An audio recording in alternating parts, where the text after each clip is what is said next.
Rahim theorem, a bounded monotonic decreasing sequence converges to its greatest lower bound. Suppose the sequence an is a bounded monotonic decreasing sequence, then by definition the set A contain the elements of the sequence an which are a1, a2, a3 up to so on. This set is a bounded set according to the above condition, and according to the monotonic decreasing condition, a1 is greater than or equal to a2, a is greater than or equal to a3, and so on.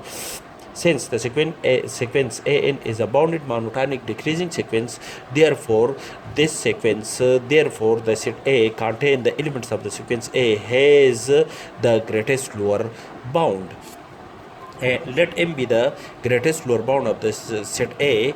Then according to the definition of the greatest lower bound of the set A, each element of the set A is greater than or equal to M.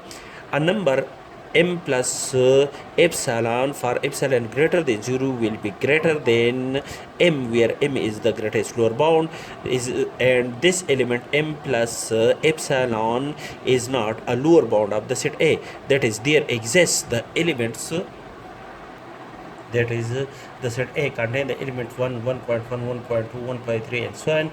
An element m is equal to 1, which is less than or equal to each element of the set A. Then the element m is the greatest lower bound of the set A according to the above condition. And for an epsilon is equal to 1, 1 plus m plus epsilon is equal to 1 plus 1 is equal to 2. That is, 2 is greater than 1. 2 is greater than 1. That is, m is less than m plus 1. That is, according to this condition, that is, m plus epsilon is greater than m. Also, the sum of the element of the set A are less than m plus epsilon for x belong to the set A. That is, sum of the element x of the set A are less than m plus epsilon. That is, m plus epsilon in this case is equal to 2, which is calculated is greater than sum of the element x belong to this set A. That is, according to this condition, that is, sum of the element aj are less than aj contained in the set A for j belong to n1, where n1 is any positive integer, are less than m plus epsilon. That is, m plus epsilon is not the lower bound of the set A.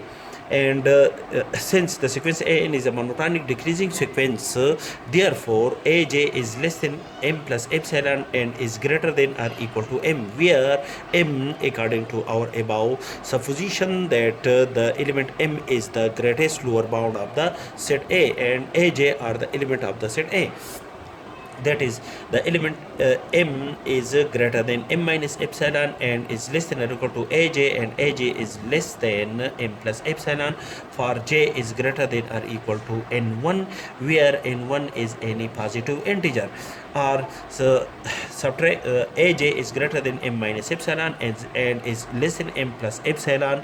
So subtract m from this inequality, we have aj minus m is greater than minus m minus epsilon and is less than epsilon. And according to the condition or definition of the absolute, aj minus m absolute is less than epsilon. That is, aj minus m absolute is less than epsilon for j is greater than or equal to any positive integer n1. Thus, in this case, we conclude that by the definition that the sequence an, aj are the element of the sequence an. Thus, we conclude that the sequence an converges to the point m, where the point m is the greatest lower bound of the sequence an, which is our required result.